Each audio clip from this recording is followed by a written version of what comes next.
It's the opening goal! Welcome to Cannon Crüe, a weekly podcast discussing the Charleston Battery. Your host Garner will be joined by other defenders of the fleet from the black and yellow supporters section. And together they will help fortify and conquer. They are the Cannon Crüe. Welcome to the Cannon Crüe podcast. I am Grant. I am joined by the ever lovely Ryan Martin. How are you? Good. And Patrick. I'm going by Ryan number 4 today. So Ryan number 4. What's going on? Yeah, you don't know that. Look, we're twinning our jerseys. Oh no! I got the poor man's badge. Oh, that's right. Sorry, I shall look down upon you, sir. I didn't get the iron on. So, something comical happened last night. Speaking of iron-ons, anyways, something comical happened last night.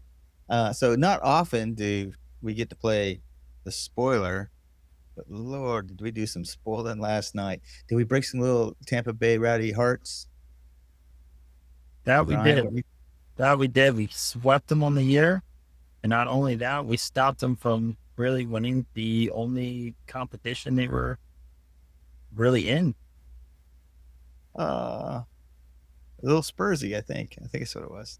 Weren't they top? They were top. So all they needed to do was, I believe it was a tie or win, and they got to advance. They almost got? No, they did. We were. I think we were just playing with them all through the Jaegermeister Cup. This is an elaborate plan, and then we kind of dropped the mic. Well, the doctor in.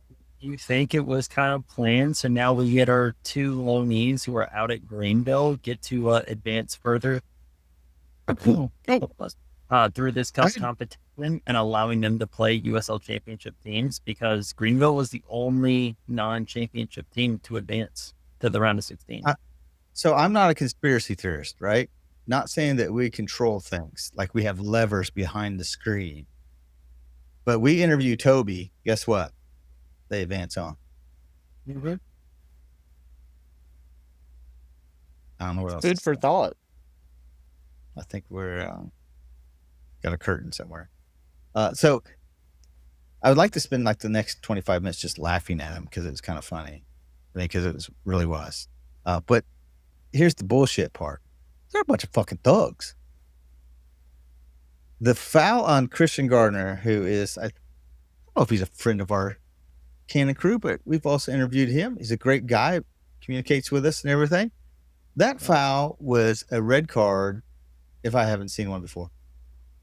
Hands down. That's not even an exaggeration either. He didn't have any chance to get the ball, and he has his back turned to him, and he back heels him in the small of his back. Granted, you grew up watching Karate Kid. That's a total legal move. Well, that guy needs to have his mullet waxed off. I mean, because that was just it's unbelievable. The foul that occurred, and at least two officials watching it, an AR and a center. And I don't know who the AR was, but the center's guy named Thomas Snyder, who shouldn't probably be out there refereeing. He should be down doing youth league, probably U12. And nothing but a little bit of yellow card. And then the son of a bitch looked shocked. I think he was more shocked because he thought, I'm going into the locker room. Imagine the shock on his face hearing that you said he should be waxed off. He should be waxed off.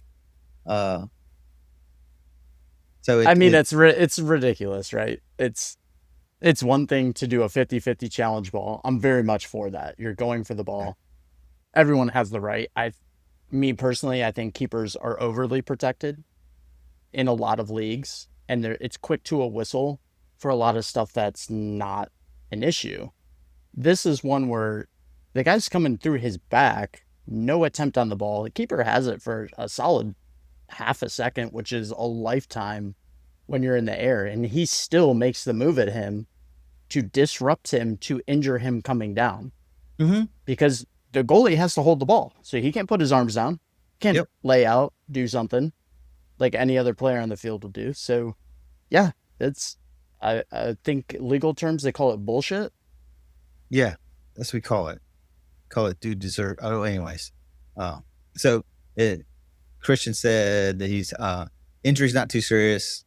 Even more happy they got the 3 points, and all eyes ahead to Louisville. So I'm glad he's not hurt too bad. I'm glad, because his chances to play were Jaegermeister Cup, and when you get taken out in the first, half of the first half, that robs you of important minutes, and that guy did that because there's no excuse. Well, think of it, Ryan, touch on this. Think of it if it was like Kuz, who came back from injury to play in a quote-unquote cup game, which would be a game a player of his stature would come back to from injury list. What if this was the scenario and he re-injures himself after a long stint out? Like, can you touch on what that would mean? Like, and we're still not seeing repercussions for these actions?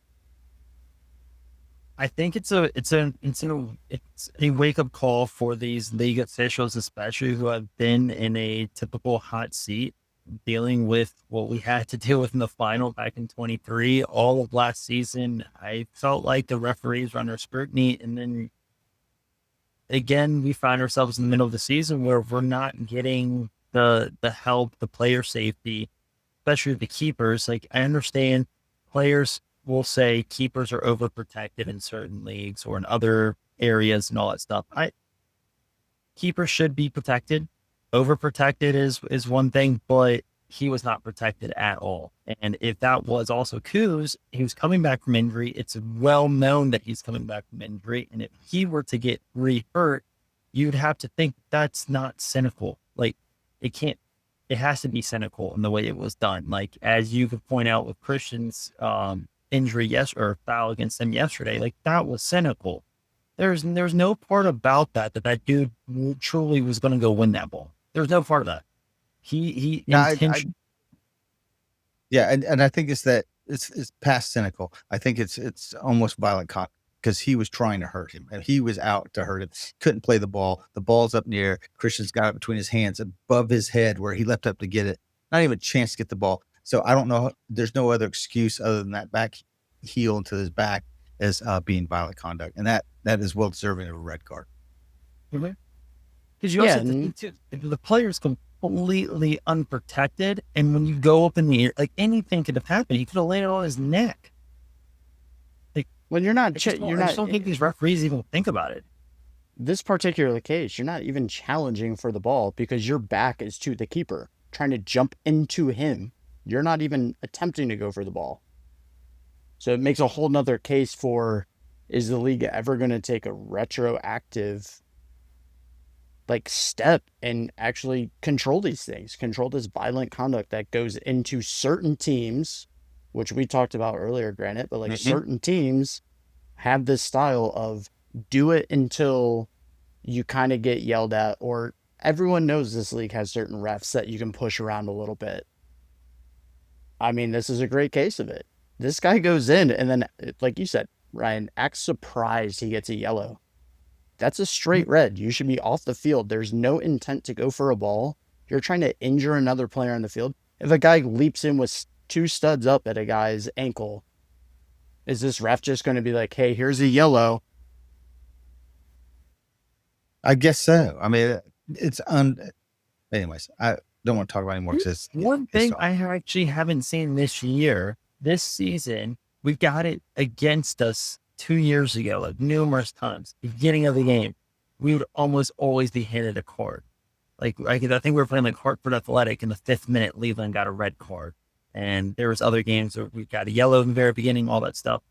This season, as elite, there's been hardly any cards compared to last season. We're down over 40% in cards given out in the first 10 minutes.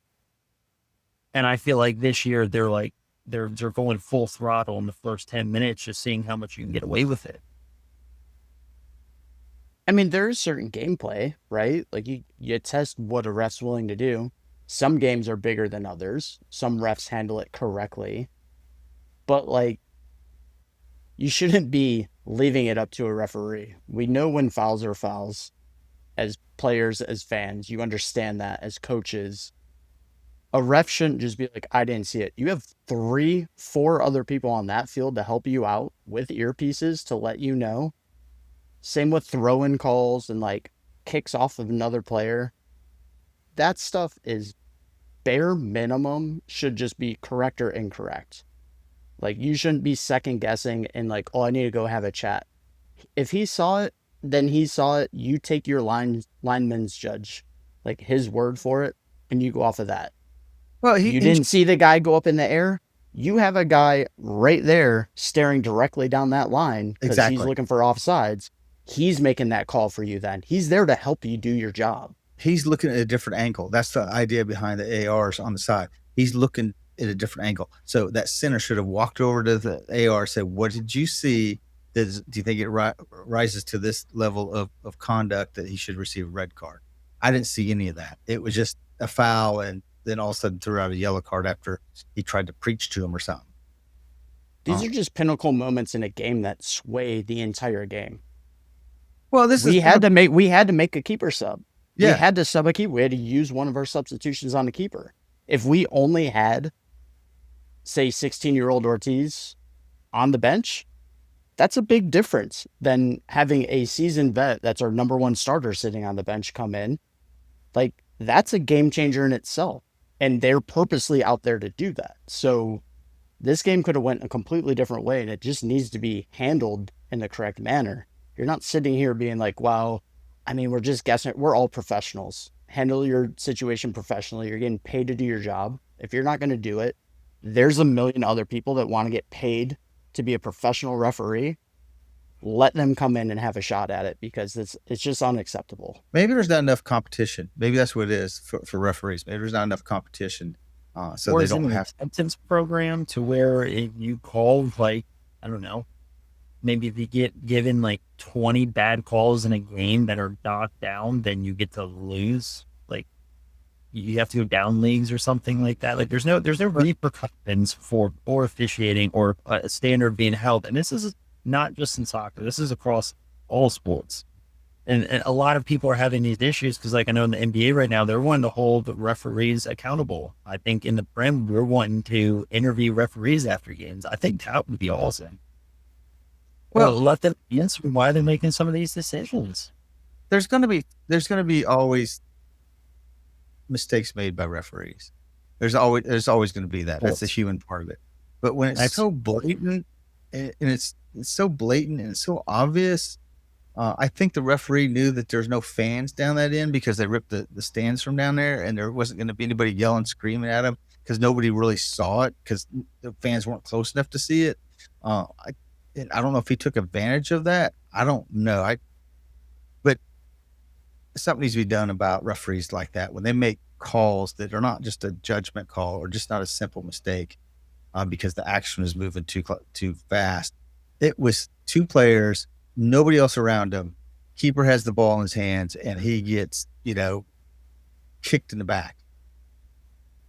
And let me add just one last thing. This is build up. This is almost at halftime. The whole first half, we've had players that were Tampa Bay going through the back of them. We're passing the ball off and just two-hand shoves through them. Like, this is a build-up thing. Yeah, like, it's not something the ref's unaware of, or like a one-off call that happened and maybe he didn't want to make this all-important red card decision. You've seen it. They had 16 fouls that were called. A lot of them weren't. So I'd say close to 20 in the first half, called, not called. The guy was well aware of it at the center half. So, and if I remember correctly, Tampa Bay has the worst disciplinary record in USL, or at least USL Championship. So that tells you something, right? So maybe you should be a little more alert. One interaction, as Arturo gets a little fired up about things, as we know, and player went through Nate and really took him out. Arturo kind of stepped up and didn't go at the referee, but said something to him. And then the referee doesn't say a word to the Tampa Bay player for just cleaning out in a foul on Dos Santos, but wants to lecture Arturo. I don't know what he's lecturing about. but it really pisses me off. Granted, I could touch on this one because that foul happened previous to that foul that you're talking about where he starts getting lectured. Arturo was fouled on the sideline, close to the benches. The sideline referee, 2 feet away, not my call, not waving my flag for a foul, starts to get chewed out by Arturo because he's like, he just ran through the back of my legs and cleaned me out. Like, I don't care if I passed the ball, we now turned it over. That's a foul. Like, he cleaned me out from behind. Comes down, the next foul happens, and then that's when he starts going at the center ref, like, dude, you got to start, like, you can hear him, like, the foul just happened over there 2 seconds ago. Like, this is going to get out of hand. You got to start calling things or being in charge. And that's when I think he probably caught a little attitude towards him, being like, I'm in charge. You could see it. Hey, I have this. I have it. Calm down. It's on me. The same thing we see all refs do. He didn't, though. So a little. That's what I hate, honestly, I think if we referees- throw blame, we should throw it on Pierman. Pierman should have been up screaming at him. What are we saying, Ryan? It's just I hate when referees act like that when they act like they have it, even though everyone can clearly see that they have zero control of the game. Or number two, they're instigators, where no matter what is going on in the game, if you're talking or if you have something with a referee like Arturo, a referee went to Arturo and had to give him a lecture, even though Arturo is the one constantly being fouled. He's initiating conflict with them to keep riling people up and just instigating stuff. And there's no need for any of that stuff. A lot of it's just end it, dude. Just make your calls and get over it. Don't sit here and have to explain as a referee doing all this stuff, and then you can't even talk to your other officials to make a clear call when it happens. Like, what do we do? You shouldn't be explaining the calls to anybody. No. Maybe the captain. Maybe if it's like a close call, say, hey, this is what I was going through with the captain. That way the captain. And it's like, this is what I saw. This is what I'm gonna call here. Okay. Mm-hmm. Like, I get that. If there's 50, I mean, bring the captains together. Totally. That happens once in a blue moon. It does happen. Outside of that, no. Okay. Enough about officiating team, but I think Patrick's got a special thumbs down. I think it was unanimous vote for this officiating team.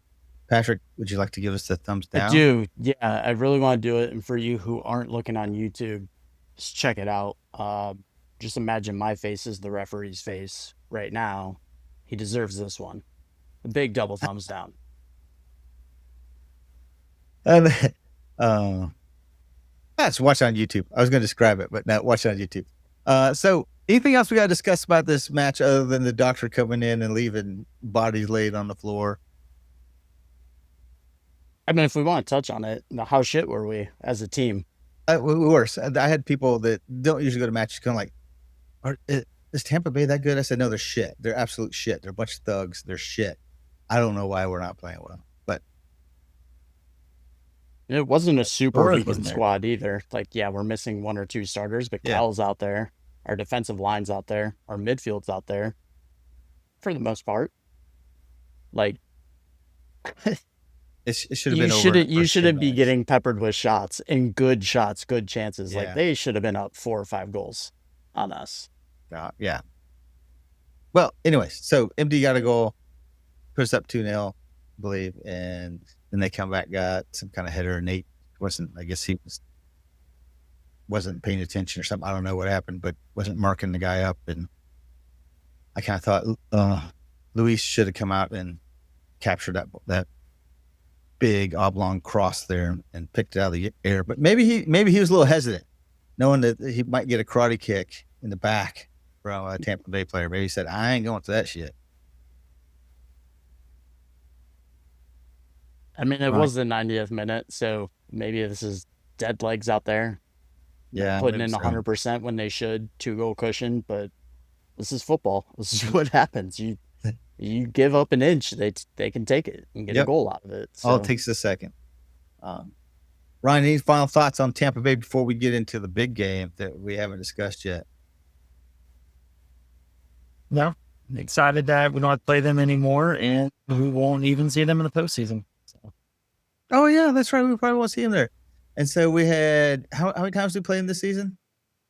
I believe we played them one, Two, three times. three times. 3 times. And how many times we beat him? 1, 2, 3 times. Three times. Yeah. Good thing he's And not we promotional.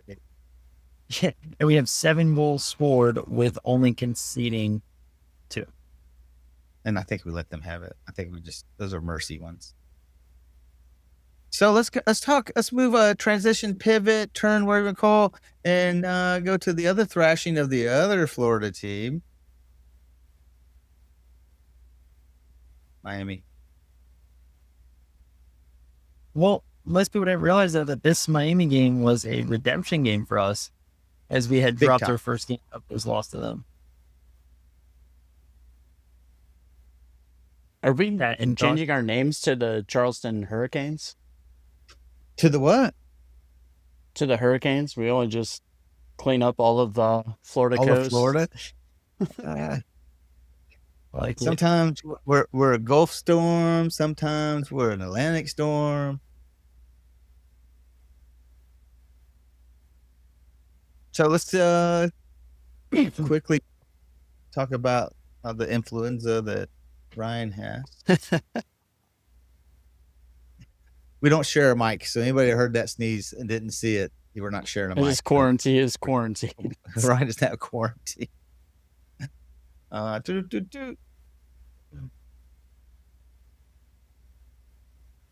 mean, it was a domination game. It was a game that you expected the Battery, and then coming off a game like that into this Tampa Bay game, when you're just getting peppered with shots, it's kind of Yeah. I mean, this is what we do. We love to play awesome and then play like we've never fucking touched football in our life. Well, I want to say this about the Miami game. The first 10, 15 minutes, we were just not connecting passes.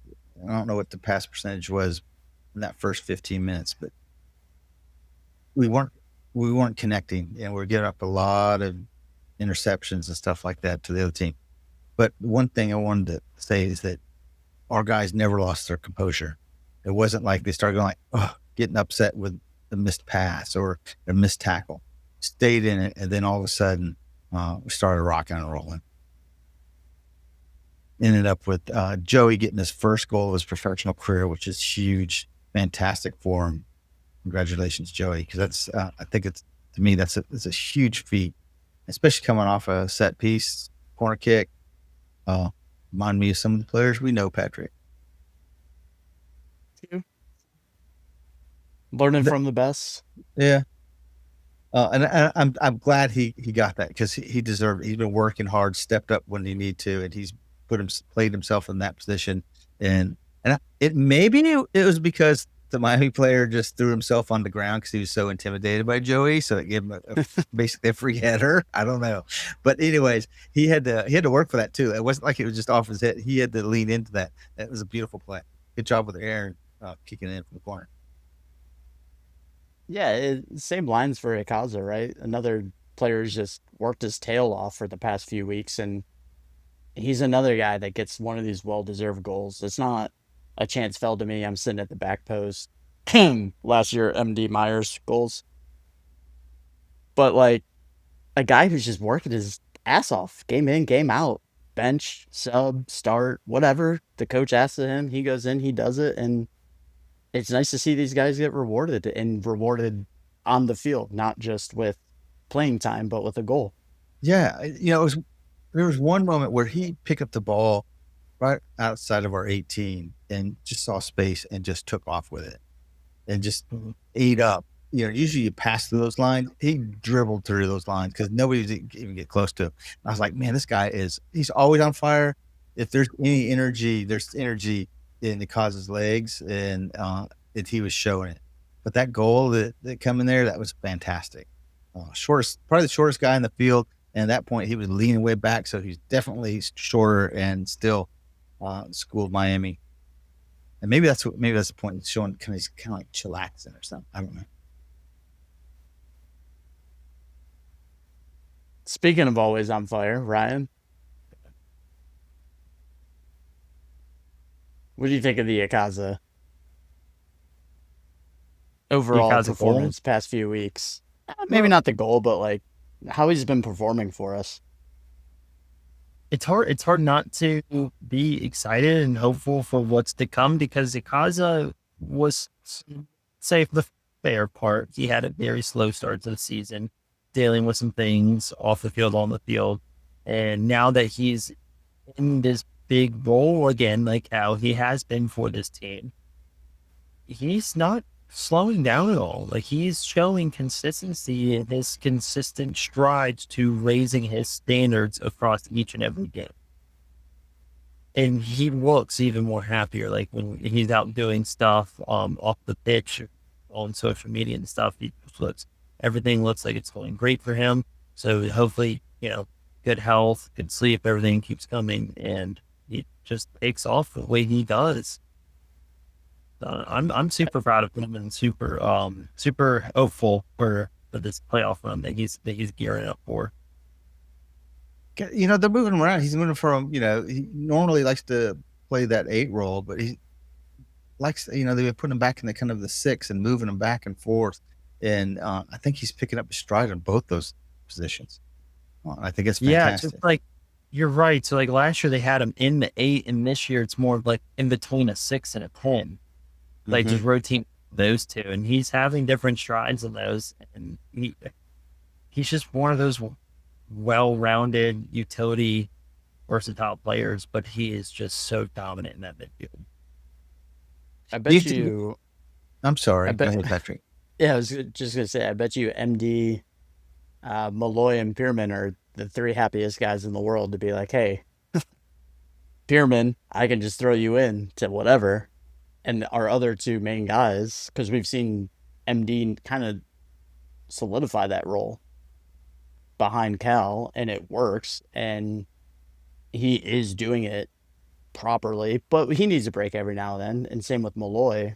And I think this is great. Those guys are like, hey, Hikaza can come in and fill in for me if I have to, and I can come in and clean up some 20 minutes, 15 minutes at the end of a game, but you're not losing a step. And I think he's played he's put his performances in from last year to this year way above. He looks like a first-team All-Star, like someone who shouldn't be playing with us next year. And I mean that in a good way. Like, all kudos to him. Do you think there's any link between his work he's been doing with Ideal Life, coaching people, and his uptick in performance? I think happy life, happy performance in whatever you do. So I think off the field, he's had a lot of positive, and that can only reflect in what you do day to day. And his day to day just happens to be a professional footballer. God, he's got a good day to day job right now. So let's also talk about. So I was kind of doing a little rewatch on it, and usually I think the announcers are just kind of mediocre, and they do. And some are really good, and some aren't. But one of the announcers that struck me, he says, Charleston's making this just effortless for them. And I thought, that's a cool thought. It's not we're going through the motions. We're just out there having fun, and we're out there passing the ball. And it doesn't look like we're putting in a whole lot of effort, but we are. But it's that smooth, it's kind of that, slow is smooth and smooth is fast, kind of thing. And that's the way we're took Miami out, just smacked them around. It's even better when the opposition recognize that and acknowledge it too. Not everybody wants to acknowledge that. Yeah. Except for Patrick. Would you like to acknowledge that, Patrick? No, I refuse. Let's talk about the other goal, because we jumped to Emilio's goal, but there was a goal in between. And that was kind of half a team goal, was it not? I think some player, what's his name? I can't remember his name. If you guys can tell me what his name is. Torres, I think, started out that whole What was that? process for. There's so many logos everywhere. I just couldn't see. You couldn't see the Torres on the back. So he started out. I think the ball come to him and he did some kind of back heel and put it in front of him and then passed it in and end up with Cal, and Cal putting it across the box, and it turned out to be fantastic. Just almost everybody got a touch on it. Nobody was selfish. Aaron let it kind of flow past him, and I believe it's Arturo come in and finish that one off, if I remember correctly. I mean, this guy, all he's been working on this past year is his defensive stats. So I think we had a little group chat conversation about this, and it shows. That's all he's doing. That I gotta become a better defender. Ryan, what are your thoughts on the whole match altogether? That is definitely a statement that we had to make, showing that we can take care of these smaller games, or quote unquote smaller teams, smaller games, while also maintaining our dignity, getting our revenge back over top of Miami, not getting swept by any teams this year. So that's what we're going to continue to strive for and close out this season, with Louisville being our next one coming up. I think the Battery put themselves great situation coming out of that Miami game. But the amount of goals, the passing, teamwork, they were moved very, very smoothly. The one person we didn't talk a whole lot about is Rubio. And the reason why I'm jumping in now, because I was looking through my notes and talk about chances created. Aaron Malloy, we're kind of used to him creating some chances. He got 4 on the night. Juan David got 3. And I look over there and Rubio's got 4. Like, hey, if you're going to come in and create chances, then I'm going to stop complaining about you. Good job, Rubio. Wow. That's pretty impressive, actually. Does he start right? No. What do I? I'm checking my notes. He started, come off in the 59th minute. There it is, yeah. But he started at Cam, too. So he wasn't in his, winger or striker role. He was at Cam, so that's a little bit harder. But still, if he's putting the chances created in with 2 of our best midfielders, maybe we've been playing him in the wrong place all along. What else are we going to discuss, guys? I think we had to touch on, we're at the turning point. We got 12 games left in the season. Big. Louisville's bigger than anything. Yep. This is where I think they have a game in hand on us. We're 3 points ahead of them. They have 5 draws, 1 loss. We have 3 losses and 2 draws or something like that. They actually play 2 games before we play them, which is our next game. I hope they're worn out. Yeah. They'll play Frankfurt and then they'll play North Carolina before playing us. Good. They should do that. Yeah. So we'll be level when we play them all games played. Yeah, we need the 3 points. That way we can keep ahead of them and end up with the most points at the end of the regular season. Yeah, and also good news, the CFC soccer tournament stuff should be done by August 23rd, which is our next home game. So I assume the lot will be back open. I don't know what you're talking about, sir. And speaking of this, as we mentioned earlier, the Battery not getting swept, Louisville is the only team to have a chance to sweep the Battery this year. They don't have a chance. We're going to beat your ass. They don't have a chance. Do we have our secret Colombian weapon coming back to America? I hope so. With some rest, too, because we don't play for another 2 weeks. Hopefully he's not partying too hard down there. Hey, I can't remember which match it was. They did a great interview with him. I think the Battery team did in halftime. He's discussing all his tattoos. If you haven't seen it, and I think it has to be the Miami match halftime on ESPN. They did a great interview with him, and he's talking about all his tattoos and all the meanings of them and where he gets them, and the guy his artist that he uses down in San Paulo, I believe, Brazil, is pretty cool. Pretty cool. He's got a little emoji on his hand. I thought, oh, that's pretty cool because he says like him. It's the kind of big eye, little eye, the tongue hanging out, crazy looking. So if you haven't seen that, you don't have to watch the rest of the match. Just like 3 goals, but that is worth a couple minutes in between. Just don't fast forward through it. And we talked about the parking lot, schmarking lot, the yellow lots.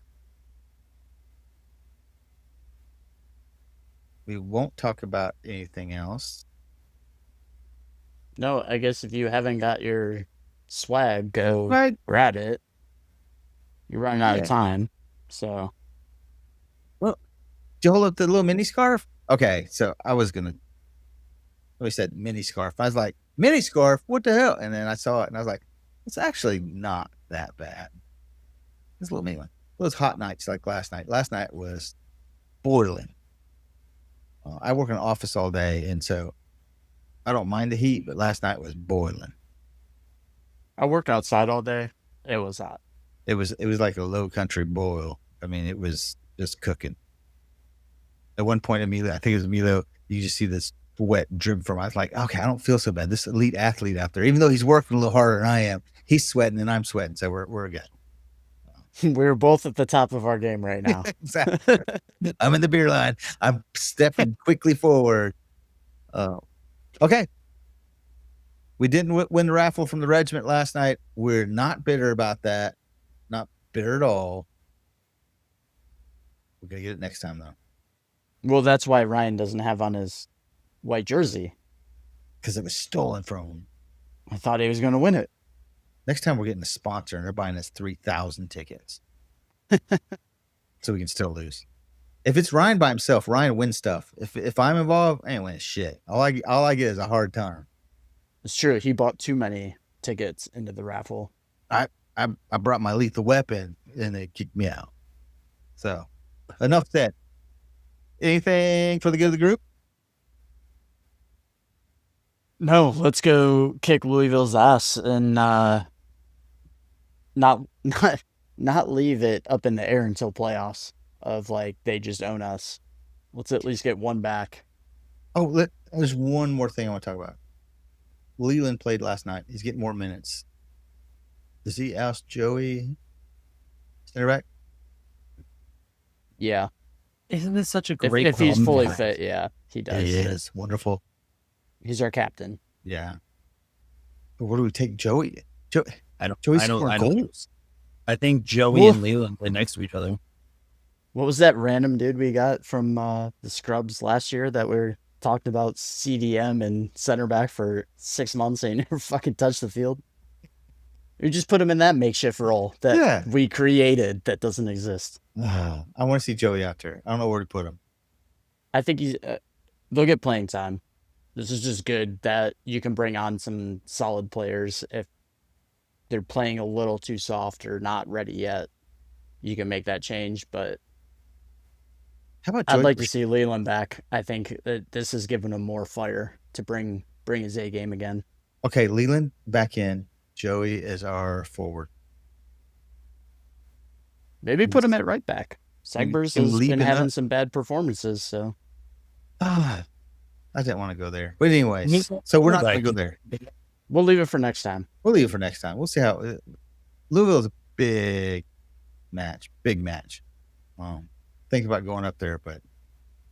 Wait, we need someone on the outside back, specifically where Mark plays. Or do you just you give DeSantos all?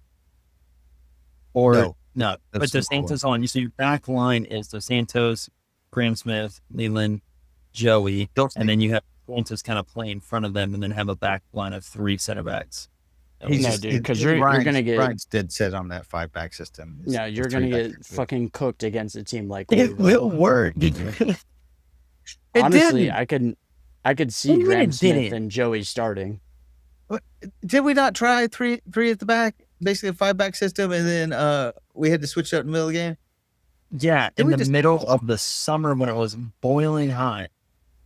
Wasn't it against Tormenta? And we lost that game? We got tormented. Oh, literally in a swamp with 6 people. We live in a swamp. Yeah, that's why we got to wait. They're not that far away from us. It's like being like we played in Alaska and it was -70. Like, okay, maybe then. It is tormented. like 200 miles away from each other. Brooklyn or something like that, or Buffalo next year, Milwaukee. When these crazy teams start getting added. That'll be fun. It'll be fun.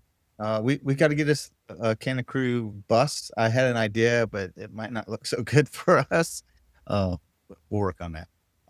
One last thing. Did we mention Toby Sims in Greenville? Did we talk about him quickly? About how they are advancing out of the group stage and the knockout stage of Jaegermeister Cup?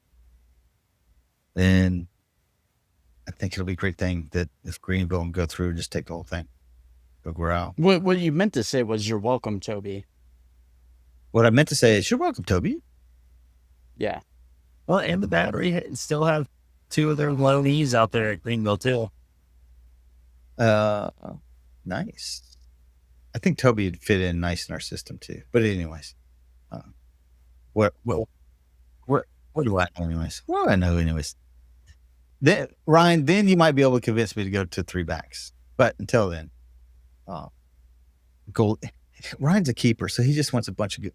He stand in front of him. He wants a wall. He wants everyone standing in front of him. Hey, if I could get more people laying down on the ground in front of me, perfect. We'll change that. By the end of the season, we're gonna get you a black and yellow wall. I want more security at the gates. People are just getting in willy-nilly. That's all I want. I want more parking lot guards, and I want more door guards. That's all I want. That's a weapon. That's a fucking lethal weapon, my friend. Yeah. All right. Sorry for you children. Okay. Don't mind the cannons behind me. But anyways. Okay, we blabbered on too much. Good job, guys. All right. See you, boys. In this Jaegermeister Cup, that scoring Oh, punch has just not Battery. been there. For Charleston, a 1-0 loss to FC Naples on the road. Rubin plays it in front, takes a deflection, and goes in.